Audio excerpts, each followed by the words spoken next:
பிதாவாகிய தேவனாலும் நம்முடைய ஆண்டவராகிய இயேசு கிறிஸ்துவினாலும் தூய ஆவியராலும் கிருபையும் சமாதானமும் ஐக்கியமும் மக்கள் பெறுவதாக.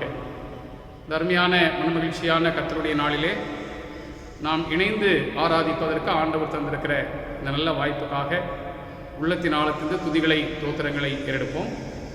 நம்மை ஒருமுறை இந்த ஆராதனைக்கென்று அர்ப்பணித்தவர்களாக கர்த்தரை நோக்கி ஜெபம் செய்வோம். எங்களை கிருபையாய் நேசித்து வழிநடத்துகிற அன்பு நிறைந்த பிதாவே, இந்த மனமகிழ்ச்சியான உங்களுடைய நாளுக்காக நன்றி செலுத்துகிறோம். வெவ்வேறு இடங்களிலே இருக்கின்ற நாங்கள் விசுவாசத்தில் ஒருங்கிணைந்து உம்முடைய நாமத்திற்கு மகிமையாக உம்மை ஆராதிப்பதற்கு ஆண்டவர் தந்திருக்கிற இந்த நல்ல வாய்ப்புக்காக துதிகளையும் தோத்திரங்களையும் ஏறெடுக்கிறோம். எங்களை ஒரு முறை தாழ்த்தி உமது ஆராதனைக்கென்று அர்ப்பணிக்கிறோம் சுவாமி.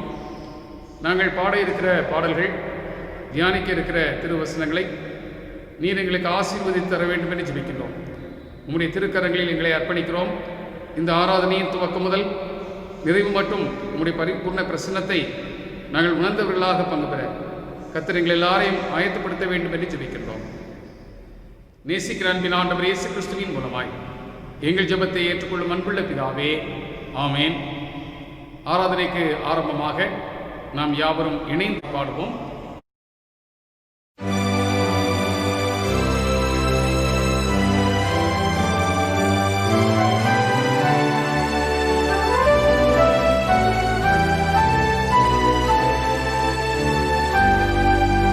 போற்றிடு ஆன்மமே சிருஷ்டிகர்த்தாவாம் வல்லோரை, ஏற்றிடு உனக்கு ரட்சிப்பு சுகமானோரை. கூடிடுவோம் பாடிடுவோம் பரனை, மாண்பாய் சபையாரெல்லோரும்.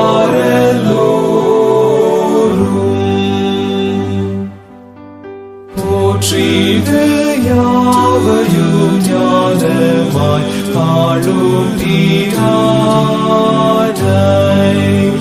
ஆற்றலாய் காப்பாரே தாம் செட்டை மறைவில் தாமாய் தீந்திடுவோம்.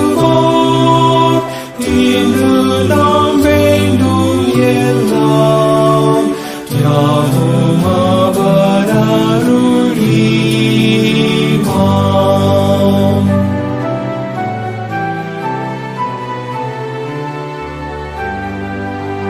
போற்றிடு காத்துணை ஆசீர்வதிக்கும் பிரானை, தேற்றியே தயவால் நீரப்புவார் உன் வாழ்நாளை. பேரன்பராம் பராபரன் தயவை சிந்திப்பாய் இப்போதே போதும். போற்றிடு ஆன்மமே என் முழு உள்ளமே நீயும், ஏற்றிடும் கர்த்தரை ஜீவ ஈராசிகள் யாவும். சபையோரே சேர்ந்தென்றும் சொல்லுவீரே, வணங்கி மகிழ்வாய். ஆமென். தேவன் ஆவியாயிருக்கிறார். அவரை தொழுது கொள்பவர்கள் ஆவியோடும் உண்மையோடும் அவரை தொழுது கொள்ள வேண்டும். தம்மை தொழுது கொள்பவர்கள் இப்படிப்பட்டவர்களாய் இருக்கும்படி பிதாவானவர் விரும்புகிறார். என் மீறுதல்களை நான் அறிந்திருக்கிறேன். என் பாவம் எப்பொழுதும் எனக்கு முன்பாக நிற்கிறது. என் பாவங்களை பாராதபடிக்கு நீர் உமது முகத்தை மறைத்து என் அக்கிரமங்களை எல்லாம் நீக்கிறதும். தேவனுக்கு ஏற்கும் வழிகள் நுண்குண்டாவிதான். தேவனே, நறுங்குண்டதும் நறுங்குண்டதுமான இருதயத்தை நீர் புறக்கணி. கர்த்தாவே, ஜீவனுள்ள ஒருவனும் உமக்கு முன்பாக நீதிமான் அல்லாததினாலே அடியனை நியாயம் தீர்க்க பிரவேசியாதே. நமக்கு பாவம் இல்லை என்போமானால் நம்மை நாமே வஞ்சிக்கிறவர்களாய் இருப்போம். சத்தியம் நமக்குள் இராது. நம்முடைய பாவங்களை நாம் அறிக்கையிட்டால் பாவங்களை நமக்கு மன்னித்து எல்லா அநியாயத்தையும் நீக்கி நம்மை சுத்திகரிப்பதற்கு கர்த்தர் உண்மையும் நீதியும் உள்ளவராய் இருக்கின்றார். சற்று நேரம் அமைதலாக நம்மை நாமே தற்பரிசோதனை செய்து பார்ப்போம். இந்த வேளையிலும் கர்த்தர் நம்முடைய உள்ளங்களிலே உணர்த்துகின்ற பாவங்களுக்காக மிகுந்த மனஸ்தாபத்தோடு ஆண்டவருடைய சமூகத்திலே மன்னிப்பு கேட்க ஆயத்தமாகும்.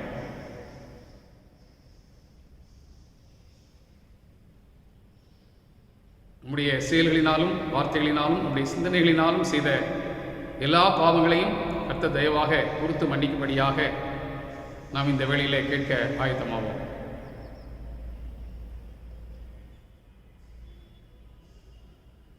குடும்ப உறவுகள், சமூக உறவுகள், திருச்சபை பொறுப்புகள் இவைகள் எல்லாவற்றிலும் நாம் எந்த அளவு உண்மை உள்ளவர்களாக இருந்திருக்கிறோம் என்பதை சற்று நேரம் சிந்தித்து பார்த்து அவைகளிலே காணப்படுகிற எல்லா குறைகளையும் இந்த வேளையில் ஆண்டவர் தயவாய் மன்னிக்கும்படி மிகுந்த மனத்தாழ்மையோடு அவரிடத்திலே மன்னிப்பு கேட்க ஆயத்தமாவோம். கர்த்தர் நமக்கு இந்த உலகத்திலே வாழ்ந்து சுகித்திருப்பதற்கு அனைத்து வளங்களையும் கொடுத்திருந்தார். ஆனால் நாமோ பொறுப்பற்றவர்களாக வாழ்ந்ததினாலே சுற்றுப்புற சூழ்நிலைகள் எல்லாவற்றையும் சீர்குலைத்து விட்டோம்.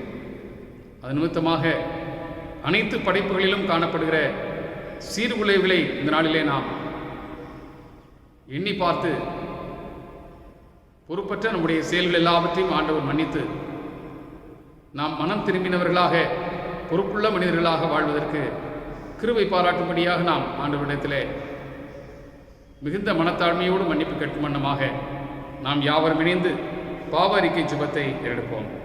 சர்வ வல்லமையும் மிகுந்த இரக்கமுள்ள பிதாவே, தப்பிப்போன ஆடுகளைப் போல நாங்கள் உம்முடைய வழிகளை விட்டு விலகி அலைந்து போனோம். எங்கள் இருதயத்தின் யோசனைகளுக்கும் விருப்பங்களுக்கும் மிகவும் இணங்கி நடந்தோம். உம்முடைய பரிசுத்த கற்பனைகளுக்கு விரோதமாய் குற்றம் செய்தோம்.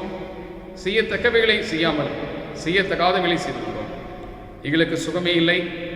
ஆனாலும் ஆண்டவரே, தேவரே, எங்கள் கர்த்தராகிய இயேசு கிறிஸ்துவின் மூலமாய் மனிதருக்கு அருளிச் செய்த வாக்குத்தத்தின்படியே நீர்ப்பாய்க்கமுள்ள குற்றவாளிகளாகிய எங்களுக்கு இறங்கும். தப்பிதங்களை அறிக்கையிடுகிற எங்கள் மேல் பொறுமையாய் பாவத்தின் நிமித்தம் துக்கப்படுகிற எங்களை சீர்படுத்தும். மிகவும் இரக்கமுள்ள பிதாவே, உம்முடைய பரிசுத்த நாமத்திற்கு மகிமை உண்டாகும்படி நாங்கள் நீ தேவபக்தியும் நீதியும் தெளிந்த புத்தியுள்ளவர்களாய் நடக்கிற இயேசு கிறிஸ்து நிமித்தம் எங்களுக்கு கிருபை செய்திடணும். ஆமென். நம்முடைய கர்த்தராகிய இயேசு கிறிஸ்துவின் பிதாவாய் இருக்கிற சர்வ வல்லமுள்ள தேவன் பாவியின் மரணத்தை விரும்பாமல் அவன் தன் பாவத்தை விட்டு திரும்பி பிழைப்பதையே விரும்பி பாவத்தின் நிமித்தம் துக்கப்படுகிற தம் ஜனத்திற்கு பாவ மோசனத்தையும் மன்னிப்பையும் கூறி அறிவிக்க தம்முடைய பணிவிடைக்காரருக்கு அதிகாரத்தையும் கட்டளையும் அருளிச் செய்திருக்கிறார். மெய்யாய் மனம் திரும்பி தமது பரிசுத்த சுவிசேஷத்தை உண்மையாய் விசுவாசிக்கிற யாவருக்கும் அவர் பாவங்களை மன்னித்து மோச்சனம் செய்கிறார்.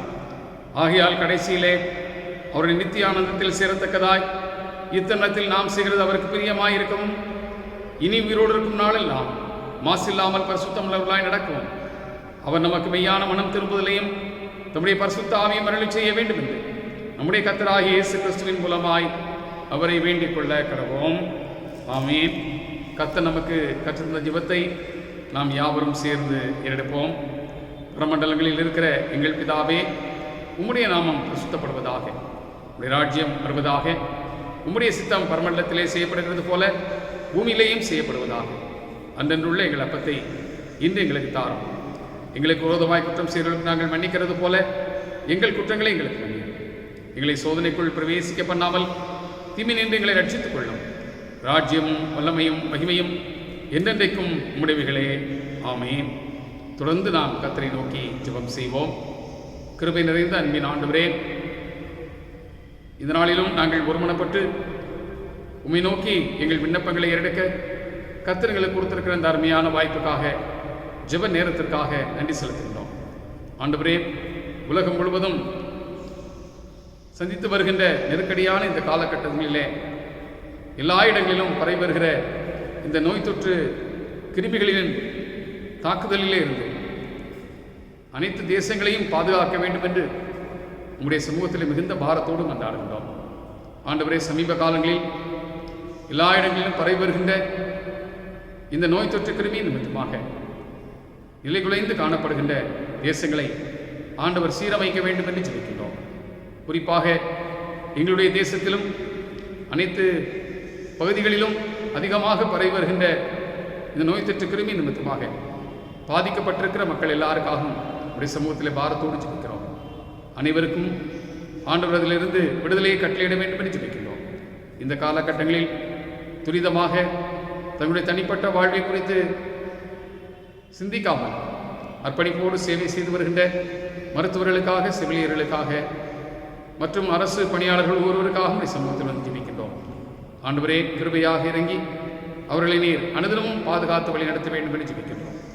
அநேகர் இந்த சேவை நிமித்தமாக பாதிக்கப்பட்டிருக்கிறதையும் ஒரு சிலர் தங்களுடைய இன்னுயிரை ஈர்ந்திருக்கிறதையும் நாங்கள் எண்ணி பார்க்கும்போது அவருடைய சிறந்த சேவைகளுக்காக நம்முடைய சமூகத்திலே துதிகளை, தோத்திரங்களை எடுக்கிறோம். அவர்களையும் அவருடைய குடும்பங்களையும் தேவரையும் ஆசீர்வதிக்க வேண்டும் என்று ஜெபிக்கிறோம். ஆண்டவரே, ஆலய பிரகாரங்களுக்கு வந்து உம்மை தொழுது கொள்வதற்கான சந்தர்ப்பங்கள் எங்களுக்கு கிடைக்காமல் இருக்கிறதை நாங்கள் எண்ணி பார்க்கின்றோம். மிகுந்த மனஸ்தாபத்தோடு உடைய சமூகத்தில் வருகின்றோம். ஆண்டவர், இப்படிப்பட்ட காலகட்டங்கள் மிக விரைவாக குறைக்கப்படும்.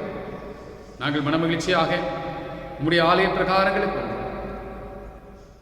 துதி தோத்திரங்களோடு உம்மை ஆராதிக்க கர்த்தர் எங்களுக்கு கிருபை தர வேண்டும் என்று சொல்லிக்கிறோம்.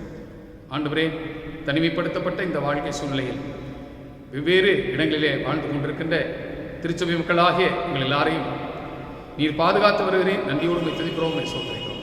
குறிப்பாக இந்த வாரத்தில் பிறந்த நாளை, திருமண நாளை ஆசிரிக்கிற நம்முடைய பிள்ளைகளுக்காக ஜெபிக்கிறோம். கர்த்தருடைய வாழ்நாளிலே மீண்டும் ஒரு ஆண்டை கொடுக்க இருக்கிறேன். நன்றி செலுத்துகிறோம். உமக்கு பிரியமாக அந்த நாட்களை செலவு செய்ய ஆண்டவர் கிருபை தரும்படியாக ஜெபிக்கிறோம். அது மாத்திரமல்ல கர்த்தாவே, இப்பொழுதும் இந்த காலகட்டங்களில் குழந்தை பேற்றுக்காக ஆயத்தப்படுகிற அருமையான பிள்ளைகளுக்கு சுகமாய் பிரசவிக்கின்ற சிலாக்கியத்தை கொடுத்து தேவரீர் அருளுகின்ற குழந்தையோடு உடைய ஆலய பிரகாரங்களுக்கு வந்து துதிகளை, தோத்திரங்களை ஏறெடுக்க தேவரீர் கிருபை செய்ய வேண்டும் என்று ஜெபிக்கிறோம்.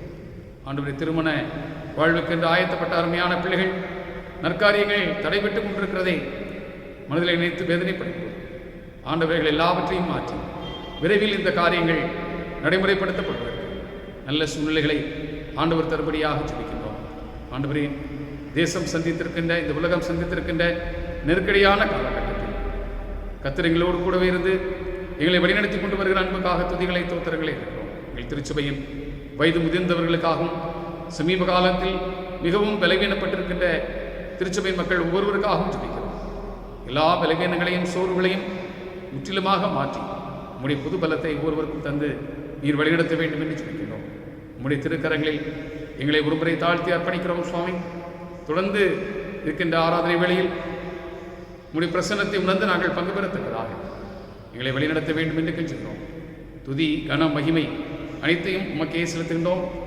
நேசிக்கிற அன்பின் ஆண்டவர் இயேசு கிறிஸ்துவின் மூலமாய் எங்கள் ஜெபத்தை ஏற்றுக்கொள்ளும் அன்புள்ள பிதாவே, ஆமென்.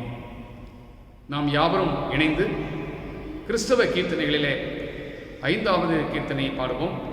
சர்வலோகாதிபா நமஸ்காரம், சர்வ சிருஷ்டிகனே நமஸ்காரம், தரை, கடல், நீர், வான் சகலமும் படைத்த தயாபர பிதாவே நமஸ்காரம் என்ற பாடலை பாடுவோம்.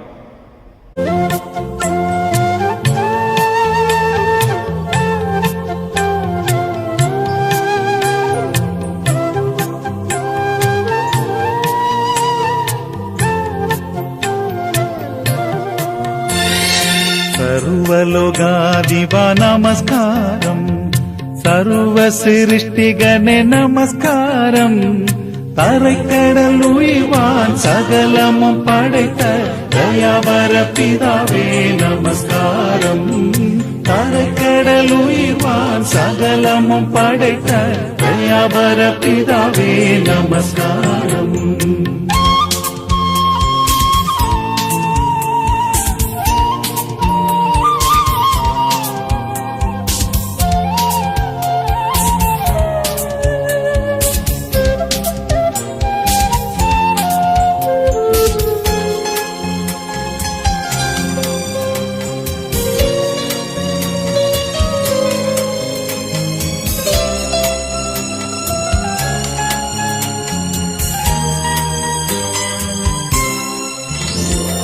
திருவவதாரா நமஸ்காரம், ஜகத்திரட்சகனே நமஸ்காரம், கரணியின் மனுடர் உயிரடைந்தோங்க கருவினில் வாழ்ந்தோய் நமஸ்காரம், கரணியின் மனுடர் உயிரடைந்தோங்க கருவினில் மாண்டோய் நமஸ்காரம். நமஸ்காரம் நமஸ்காரம் நமஸ்காரம் நமஸ்காரம் நமஸ்காரம் நமஸ்காரம் நமஸ்காரம் நமஸ்காரம்.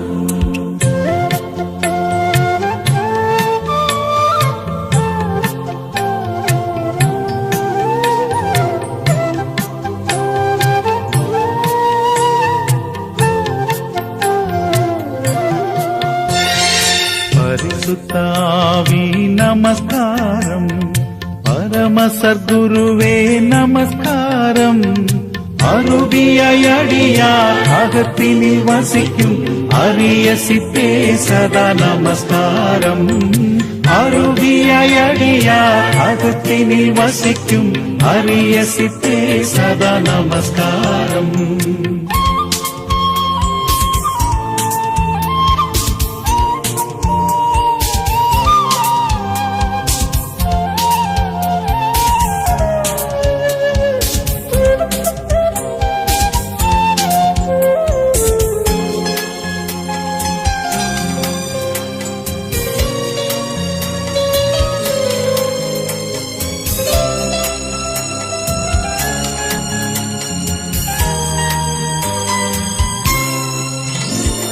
முத்தொழிலோனே நமஸ்காரம், மூன்றில் ஒன்றோனே நமஸ்காரம், கர்த்தாதி கர்த்தா கருணா சமுத்திர நித்யத்ரியேகா நமஸ்காரம், கர்த்தாதி கர்த்தா கருணா சமுத்திர நித்யத்ரியேகா நமஸ்காரம், சர்வலோகாதிப நமஸ்காரம், சர்வ சிருஷ்டிகனே நமஸ்காரம், அரைக்கடல் உயிர்வான் சகலமும் படைத்த தயாபர பிதாவே நமஸ்காரம், அரைக்கடல் உயிர்வான் சகலமும் படைத்த தயாபர பிதாவே நமஸ்காரம்.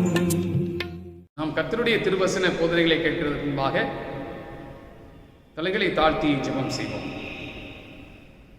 மகா இரக்கமும் கிருபை நிறைந்த எங்கள் பரலோக பிதாவே, இந்த மனமகிழ்ச்சியான கர்த்தருடைய நாளில் நாங்கள் உடைய வேத வசனங்களை தியானிப்பதற்கு எங்களுக்கு கொடுத்திருக்கிற இனிமையான நேரத்திற்காக நன்றி செலுத்துகிறோம். நாங்கள் இந்த வேத வசனங்களை தியானிக்கும் போது உம்முடைய மெல்லிய சத்தத்தை கேட்பதற்கு எங்களுடைய இருதயத்தின் செவிகளை விருத்த சேதனமுள்ள செவிகளாக ஆண்டவர் மாற்ற வேண்டும் என்று ஜெபிக்கிறோம். இந்த நேரத்தில் உம்முடைய வார்த்தைகளை மாத்திரமே கேட்கின்ற சிலாக்கியத்தை எங்களுக்கு தந்தது. உலக பிரகாரமான பல்வேறு சத்தங்கள் துணித்துக் கொண்டிருக்கிற இந்த சூழ்நிலையில் உம்முடைய மெல்லிய சத்தத்தை மாத்திரம் கேட்கின்ற வகையில் தேவரீர் எங்களுடைய இருதயத்தை உம்முடைய பக்கமாக முழுமையாய் திருப்ப வேண்டும் என்று ஜெபிக்கின்றோம். உம்முடைய திருக்கரங்களில் எங்களை தாழ்த்தி அர்ப்பணிக்கின்றோம். உம்முடைய வார்த்தைகள் எங்களை உயிர்ப்பிக்கும்படியாக கெஞ்சுகிறோம். நேசிக்கிற அன்பின் ஆண்டவர் இயேசு கிறிஸ்துவின் மூலமாய் எங்கள் ஜெபத்தை ஏற்றுக்கொள்ளும் அன்புள்ள பிதாவே, ஆமென்.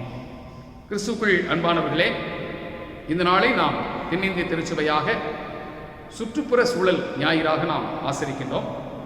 ஆகையினாலே இந்த நாளில் நாம் சிந்திக்கும்படியாக தென்னிந்திய திருச்சபை நமக்கு 3 திருமறை பகுதிகளை கொடுத்திருக்கின்றன. எசேக்கியேல் எழுதின தீர்க்க தரிசன புத்தகம் 36ஆம் அதிகாரம் 24 முதல் 36 வசனங்கள் முதல் திருமறை பகுதி. அப்போஸ்தலனாகிய தூய பவுலடியார் ரோமாபுரியாருக்கு எழுதின கடிதம் 8ஆம் அதிகாரம் 18 முதல் 25 வசனங்கள் 2வது திருமறை பகுதி. யோவான் எழுதின நற்செய்தி நூல் 20ஆம் அதிகாரம் 19 முதல் 23 வசனங்கள் 3வது திருமறை பகுதி. இந்த 3 திருமறை பகுதிகளையும் மையமாக வைத்து நாம் சிந்திப்பதற்காக நமக்கு கொடுக்கப்பட்டிருக்கிற ஒரு அருமையான தலைப்பு, படைப்புகள் விடுதலைக்காக தவிக்கின்றன. Creation groans for liberation. இந்த சுற்றுப்புற சூழல் ஞாயிறு என்கிற இந்த நாளிலே நாம் இந்த உலகத்தின் சூழ்நிலையை சற்று சிந்தித்து பார்க்க அழைக்கப்படுகிறோம். தென்னிந்திய திருச்சபை இந்த நாளிலே ஏன் இந்த தலைப்பையும் இந்த திருமறை பகுதிகளையும் சிந்திக்கும்படியாக நமக்கு கொடுத்திருக்கிறது என்று பார்க்கும்போது, முழு படைப்பும் இந்த தலைப்பிலே சொல்லப்பட்ட விண்ணமாக விடுதலைக்காக தவித்துக் கொண்டிருக்கிறது. இப்படிப்பட்ட சூழ்நிலை ஏன் உருவானது என்று பார்க்கும்போது, எல்லா படைப்புகளையும் உருவாக்கின ஆண்டவர் ஒவ்வொரு நாளிலும் படைத்த படைப்புகள் எல்லாவற்றையும் பார்த்து அது நல்லது என்று கண்டு மகிழ்ச்சி அடைந்தார். நிறைவாக மனிதனை படைத்து இந்த எல்லா படைப்புகளையும் ஆண்டு கொள்ளும் அதிகாரத்தை மனிதனுக்கு கொடுத்தார். ஆனால் மனிதனோ தன்னுடைய பொறுப்பை உண்மையாய் நிறைவேற்றாத காரணத்தினாலே படைப்புகள் அனைத்தும் இன்றைக்கு வேதனைப்படுகின்றன. ரோமாபுரியாருக்கு எழுதின கடிதத்திலே 8ஆம் அதிகாரம் 22ஆம் வசனத்தில் பவுலடியார் விதமாக சொல்கிறார், சர்வ சிருஷ்டியும் ஏகமாய் தவித்து பிரசவ வேதனைப்படுகிறது என்று சொல்கிறார்.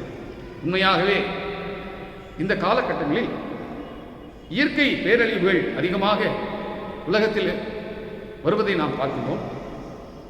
பல்வேறு வாதைகள் இந்த உலகத்திற்குள்ளாக வந்து மனுக்குலத்தை தாக்குவதை பார்க்கின்றோம். நூதனமான புதிய நோய்கள் வந்ததையும் நாம் பார்க்கிறோம். ஆனால் இவை எல்லாவற்றிலும் மனுக்குலம் பாதிக்கப்பட்டிருக்கிறது. விலங்கினங்கள், தாவரவைகள் எல்லாமே பாதிக்கப்பட்டிருக்கின்றன. ஒருவேளை மனிதனுடைய பேராசை நிமித்தமாகவும்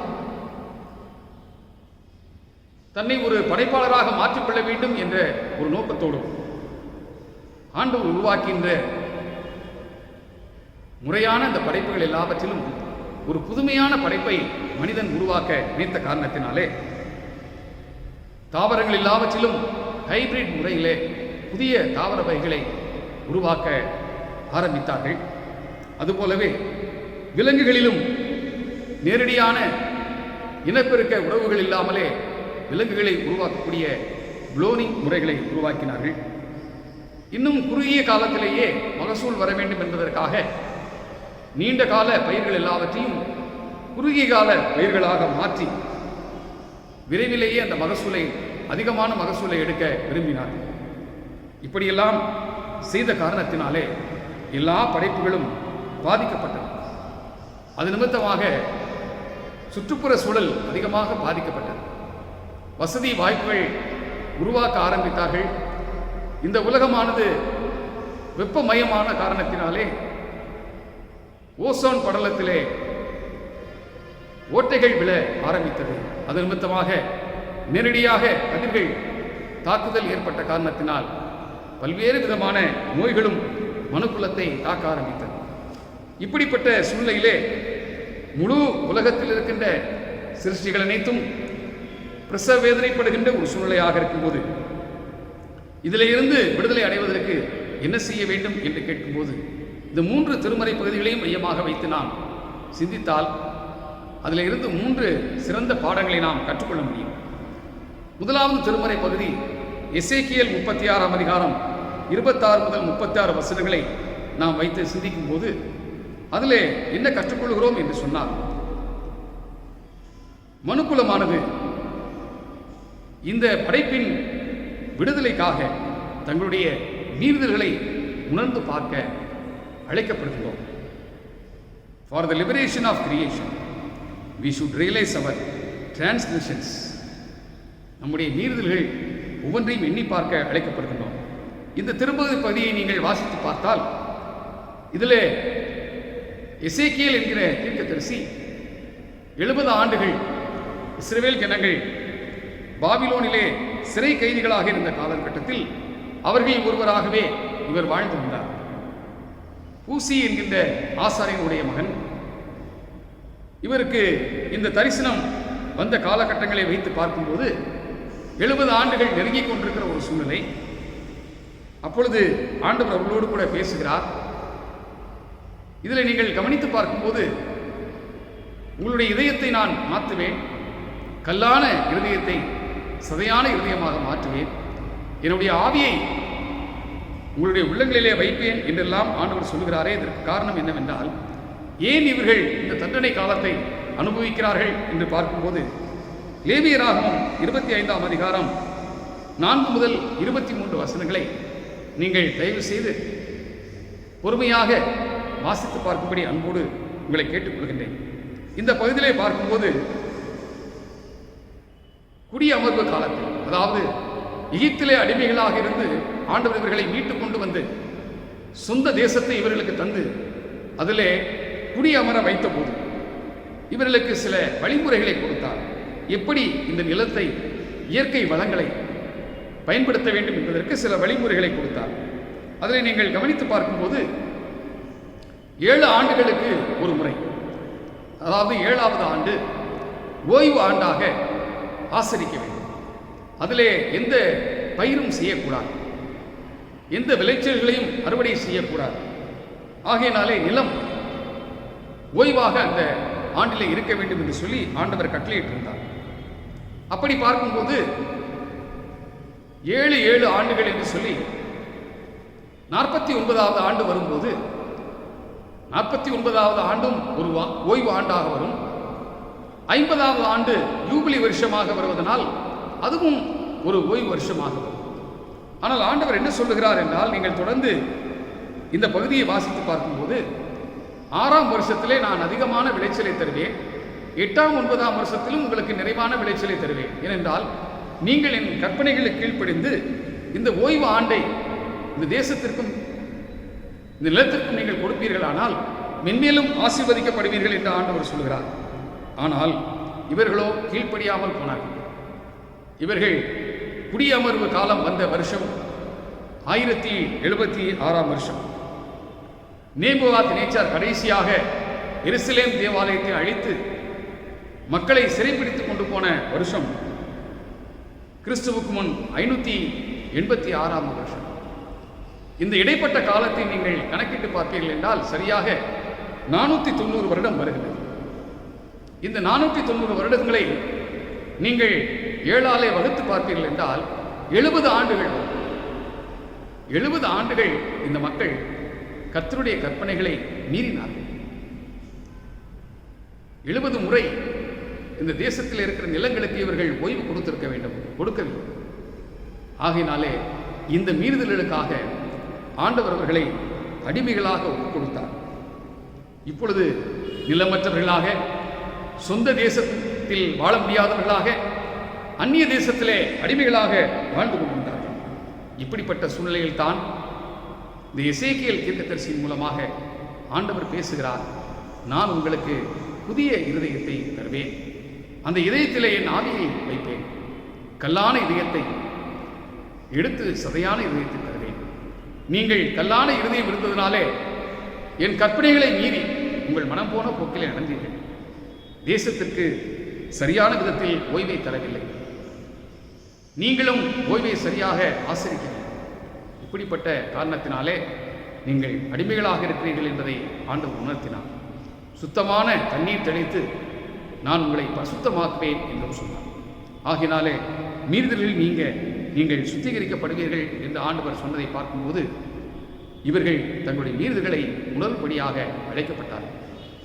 அதுபோலவே இப்பொழுதும் ஒரு நெருக்கடியான காலகட்டத்தை சந்தித்திருக்கிற நாமும் கூட ஏன் இப்படிப்பட்ட காலங்கள் நமக்கு வந்திருக்கிறது என்று சொல்லி வேத வசனங்களின் வழியாக நாமே ஆராய்ந்து பார்க்க அழைக்கப்படுகிறோம். ஒருவேளை எந்தெந்த காரியங்களெல்லாம் நாம் மீறி இருக்கின்றோம், கர்த்தருடைய கற்பனைகளை சரியான விதத்தில் கடைபிடிக்கவில்லை, ஏன் நமக்கு இந்த வேதனைகள் வாழ்க்கையில் வந்திருக்கின்றன, ஏன் மனுக்குலம் இப்படிப்பட்ட சிக்கல்களை அனுபவித்துக் கொண்டிருக்கிறது என்பதையெல்லாம் சிந்தித்து பார்க்கும்படியாக அழைக்கப்படுகிறோம்.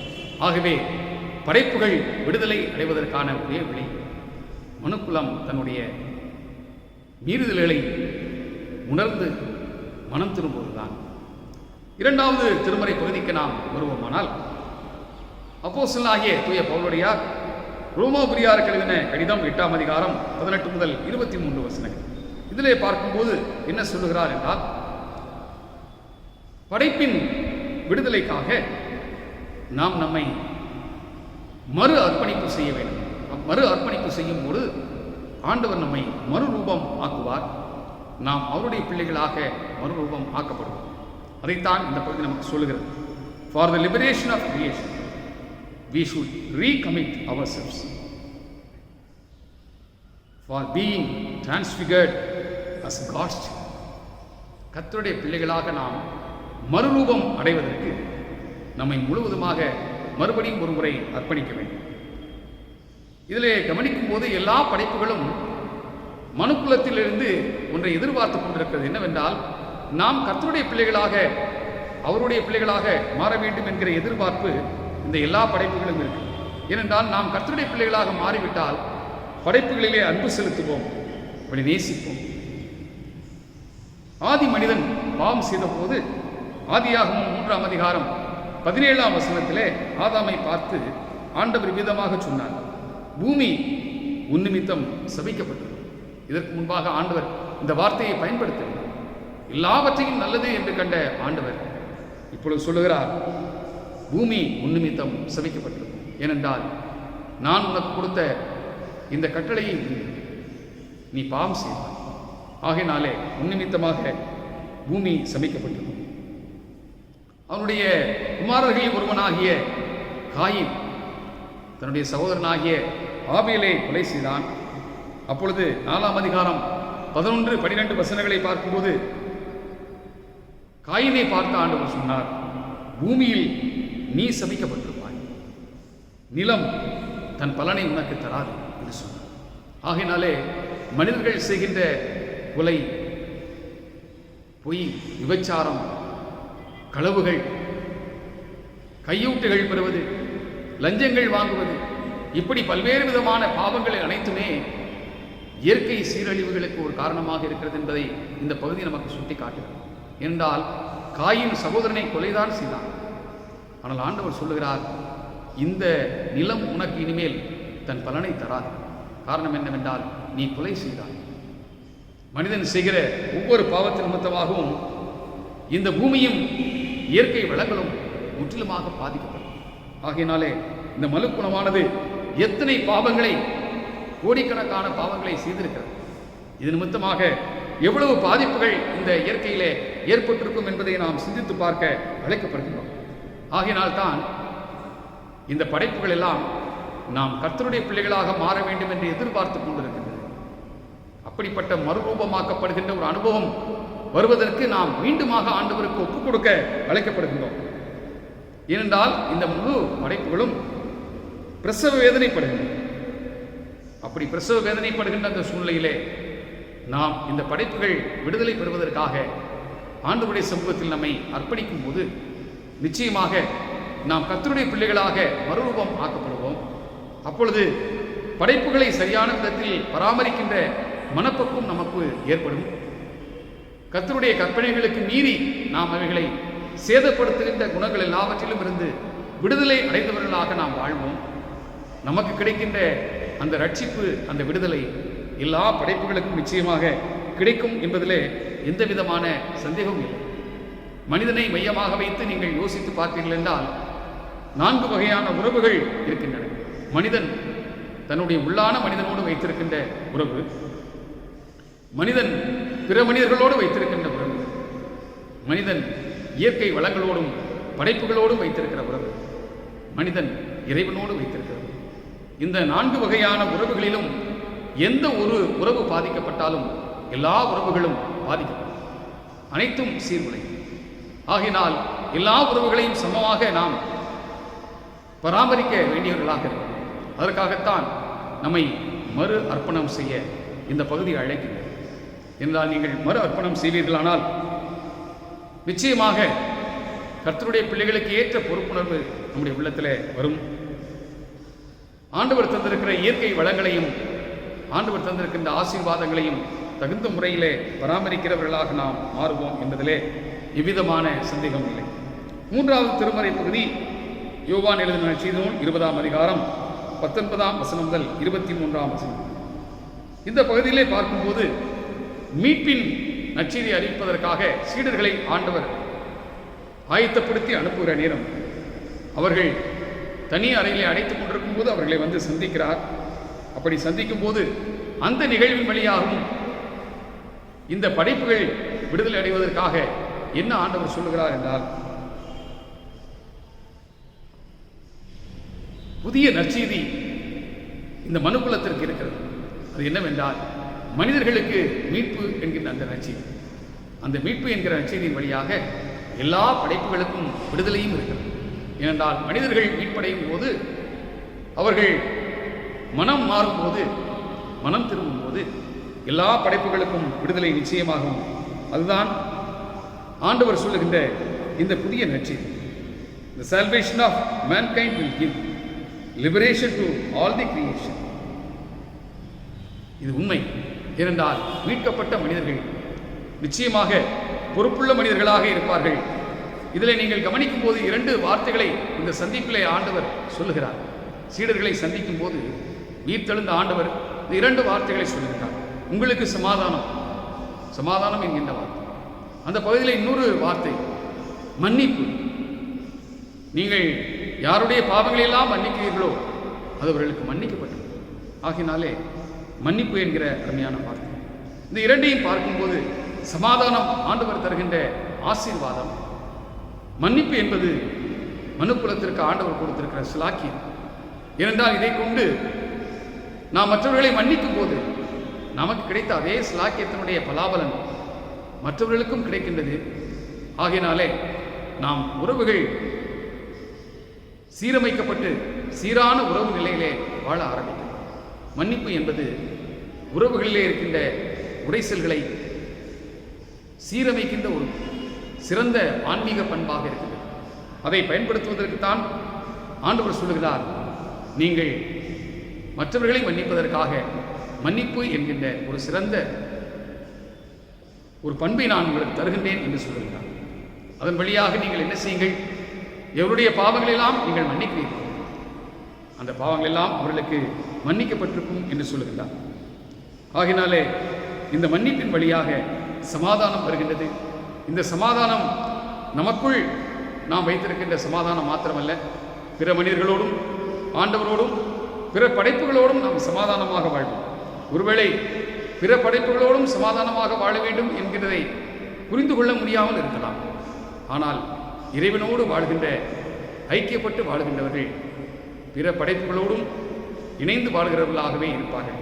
ஒரு உண்மையான சம்பவத்தை மாத்திரம் நான் சொல்லி நிறைவு செய்ய விரும்புகிறேன்.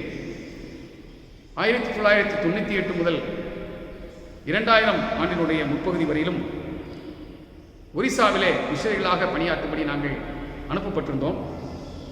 குடும்பமாக அங்கே பணியாற்றி கொண்டிருக்கும் போது ஒரு முக்கியமான ஒரு நபரை சந்திக்கக்கூடிய ஒரு வாய்ப்பு எனக்கு கிடைத்தது.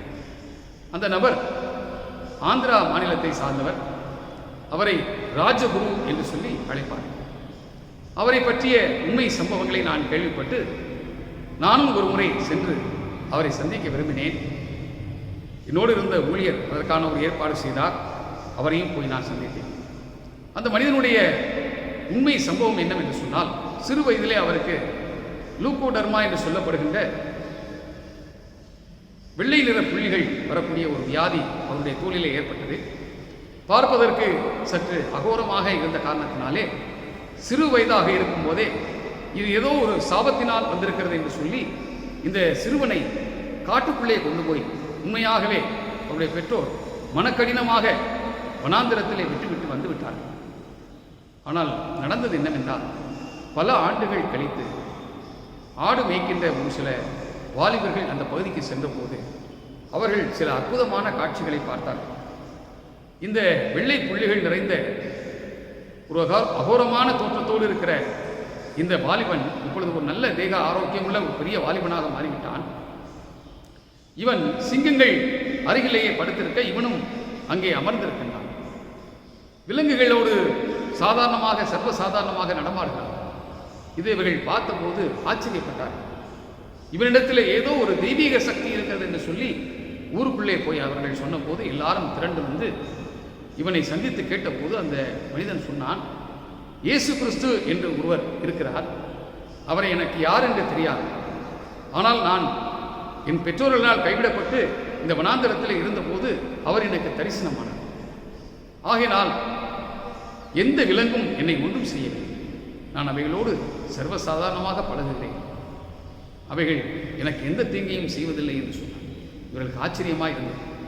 அப்படியானால் உன்னிடத்தில் ஏதோ அபூர்வமான சக்திகள் இருக்க வேண்டுமே என்று சொல்லி இவர்கள் என்ன செய்தார்கள் என்றால், வியாதிப்பட்டவர்களிடத்திலே சுகமாக்குவதற்காக எண்ணெயை அவருடைய கையிலே கொடுத்து அவர்களை ஆசீர்வதித்து தாருங்கள் என்றெல்லாம் சொன்னார்கள். இவர் இதுவரையிலும் வேத புத்தகத்தை கூட ஒரு முறை பார்த்ததும் இல்லை, கல்வி அறிவு இல்லை, படித்தது.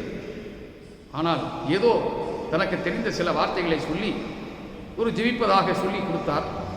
வந்தால் எல்லாருக்கும் சுகமானது. ஆகையினால் அவர்கள் என்ன செய்தார்கள் என்றால், ஆண்டுக்கு ஒரு முறை ஒரு பெரிய விழாவாக அந்த கொண்டாடி அதில் இவரை ஆண்டுக்கு ஒரு முறை ஊருக்குள்ளே அழைத்தார். அப்படி வரும்போது அநேகருக்கு அந்த எண்ணெயை இவர் ஜெபம் பண்ணி கொடுக்கும்போது அநேகருடைய வியாதிகள் சுகமாகி எல்லா வியாதிகளும் சுகமாக ஆரம்பித்தது. மக்கள் பணத்தை கொண்டு வந்து கொடுக்க ஆரம்பித்தார்கள். ஆனால் அந்த பணம் கணக்கு வழக்கில்லாமல் அதிகமாக இவர் கிடைத்தது. ஆகையினாலே சாக்குகளிலே அந்த பணத்தை எடுத்துக்கொண்டு போய் இவர் மலையிலே குகையில் வாழ்கிறவர் அந்த குகையிலே வைத்தார். ஆனால் இவருக்கு அந்த பணத்தை பயன்படுத்த தெரியும். இதையெல்லாம் கேள்விப்பட்ட ஒரு சிலர் என்ன செய்தார்கள், இவரை வஞ்சிக்கும்படியாக அங்கே இருந்த ஆதிவாசிகளிலே ஒரு பெண்ணை ஏற்பாடு செய்து, கர்த்தர் உன்னை திருமணம் செய்து கொள்ளும்படியாக ஏவுகிறார் என்று சொல்ல சொன்னார். அந்தபடியே அந்த பெண் இவரிடத்திலே வந்து சொல்லி, ஆரம்பத்திலே அதற்கு இவர் ஏமாறவில்லை. சற்று காலங்கள் ஆனபோது இவள் சொன்னது உண்மை என்று சொல்லி அவர் நம்பிவிட்டார். ஆகையினாலே ஒருவேளை ஆண்டவருடைய திருமண சித்தம் இவர் இப்படியே திருமணமாகாதவராக இருந்து இந்த திருப்பணியை ஆற்ற வேண்டும் என்று நினைத்திருந்திருக்கலாம். ஆனால் இவரோ திருமண வாழ்வுக்குள் சென்று விட்டார். அதனுடைய விளைவு, இவர் திருமணம் முடித்த பின்பு இவரிடத்திலே இருந்த தெய்வீக சக்தி இவரை விட்டு போய்விட்டது. பணத்திற்காக இந்த காரியத்தை செய்தவர்கள் பணத்தை எல்லாம் அனுபவித்துக் கொண்டார்கள். ஆனால் கொஞ்சம் கொஞ்சமாக தெய்வீக ஆற்றல் இவரை விட்டு போய்விட்டது. கண்ணும் பார்வை இழந்து விட்டது. கண்களிலும் பார்வை இழந்து அவர் குருடாகிவிட்டார்.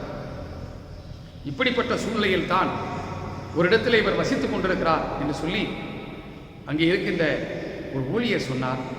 நானும் அவரை பார்ப்பதற்காக சென்றேன். இது உண்மையாக நடந்த சம்பவம். ஆகினாலே ராஜகுரு என்று அழைக்கப்பட்ட ஒரு காலத்தில் அனைத்து படைப்புகளோடும் ஒன்றாக தெய்வீக சக்தியோடு வாழ்ந்து கொண்டிருந்த ஒரு மனிதன் இன்றைக்கு கண் பார்வை இழந்தவராக தனியாக ஒரு வீட்டிலே மனைவி பிள்ளைகளோடு வாழ்ந்து கொண்டிருப்பதை பார்க்கும்போது எவ்வளவு பரிதாபம் என்று சொல்லி யோசிக்க வேண்டியதாக இருக்கு.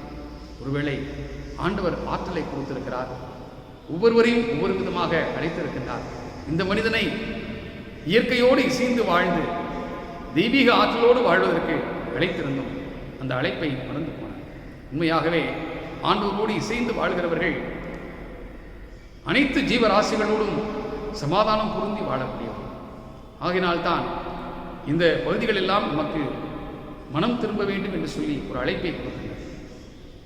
ஏனென்றால் ஆண்டவர் கொடுத்திருக்கிற நிலங்களை சரியாக ஓய்வு கொடுத்து பயன்படுத்த வேண்டிய நேரங்களில் பயன்படுத்தி ஆண்டவர் திருவுள சித்தத்தை அறிந்து அதை பயன்படுத்த வேண்டும். அதுபோலவே படைப்புகள் எல்லாம் விடுதலை அடைவதற்காக நம்மை மறு அர்ப்பணம் செய்ய வேண்டும். படைப்புகள் எல்லாம் விடுதலை அடைந்து வாழ்வதற்கு நாம் சமாதானம் பெற்றவர்களாகவும் மன்னிக்கும் சுபாவம் உள்ளவர்களாகவும் வாழ வேண்டும். இதன் வழியாக தெய்வீக ஆற்றலுக்குரியவர்களாக நாம் மாறுவோம். அந்த ஆற்றல் நம்மையும் பலப்படுத்துவதோடு அனைத்து படைப்புகளுக்கு விடுதலையும் நல்கக்கூடியதாக. அதற்காகவே இந்த வேத பகுதியை நாம் சிந்தித்திருக்கிறோம்.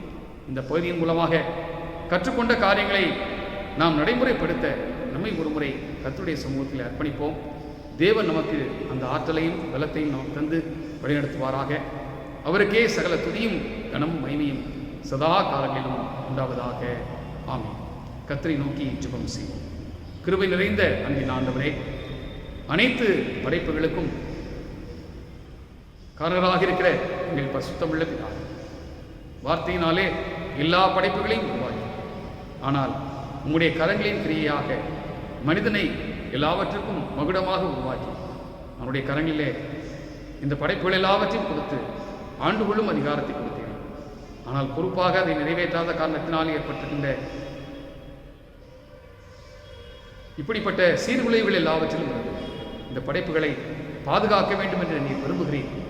அதற்கேற்ற மனம் மாறுதல் உணர்ந்து பார்த்து மனம் திரும்புதல் இவைகளெல்லாம் தேவை என்பதை இந்த நேரத்தில் நாங்கள் உம்முடைய வார்த்தைகள் வழியாக கற்றுக்கொண்டோம். நாங்கள் எங்களை சீர்தூக்கி பார்த்து கற்றுக்கொண்ட காரியங்களிலே நாங்கள் தொடர்ந்து நிலைத்திருக்கவும் எங்கள் நடைமுறை வாழ்க்கையிலே அதை பயன்படுத்தி நாங்கள் மேன்மையை காணவும் தேவரே எங்களை வழிநடத்த வேண்டும் என்று கேட்கிறோம். உம்முடைய திருக்கரங்களில் எங்களை அர்ப்பணிக்கின்றோம். துதி, கனம், மகிமை அனைத்தையும் உமக்கே செலுத்துகிறோம். நேசிக்கிற அன்பின் ஆண்டவர் இயேசு கிறிஸ்துவின் மூலமாய் எங்கள் ஜெபத்தை ஏற்றுக்கொள்ளும் அன்புள்ள பிதாவே, ஆமென். நம்முடைய ஆண்டவராகிய இயேசு கிறிஸ்துவின் இரக்கமுள்ள கிருபைக்கும் நேசமுள்ள பராமரிப்பும் நம்ம எல்லாரையும் தாழ்த்தி அர்ப்பணிக்கின்றோம். பிதாவாகிய தேவனுடைய அன்பும் குமாரனாகிய இயேசு கிறிஸ்துவின் கிருபையும் தூய ஆவியானவருடைய ஐக்கியமும் சிநேகமும் பாதுகாவலும் பராமரிப்பும் இன்றும் என்றும் சதா காலங்களிலும் நம் அனைவரோடும் கூட தங்கியிருப்பதாக.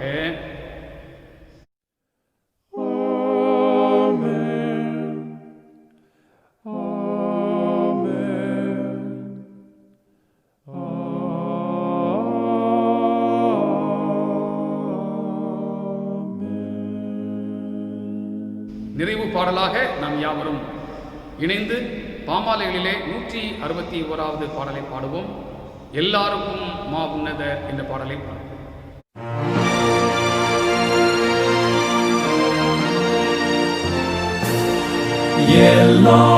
எல்லாருக்கும் மா உன்னத கர்த்தாதி கர்த்தரே, கர்த்தாதி கர்த்தரே, மெய்யான தெய்வமானிதர் நீர் வாழ்க வாழ்க வாழ்க வாழ்க வாழ்க வாழ்க நீர் வாழ்க இயேசுவே.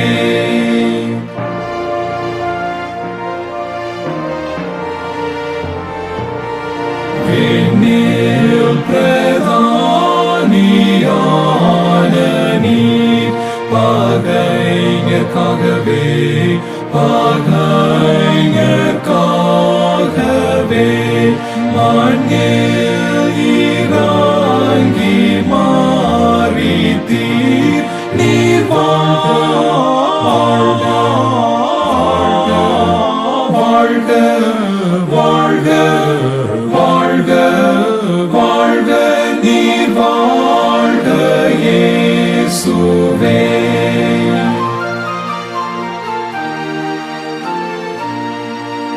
பிசாசு பாவம் உலகை சாவால் மீதித்தே சாவால் மீதித்தே ஜெயித்தடைந்தி வெற்றியாய் நீர் வாழ்க வாழ்க வாழ்க வாழ்க நீர் வாழ்க இயேசுவே.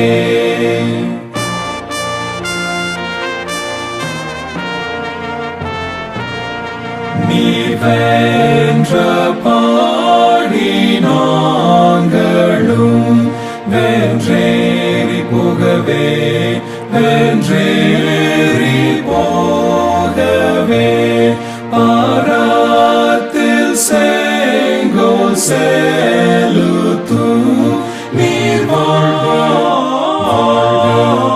வாழ்க வாழ்க வாழ்க வாழ்க நீர் வாழ்க இயேசுவே.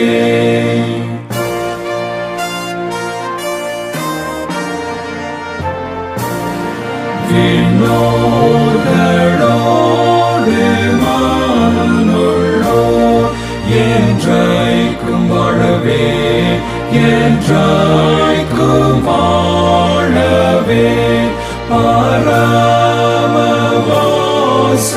தீரந்தோர் நீர் வாழ்க வாழ்க வாழ்க வாழ்க நீர் வாழ்க இயேசுவே வாழ்க நீர் வாழ்க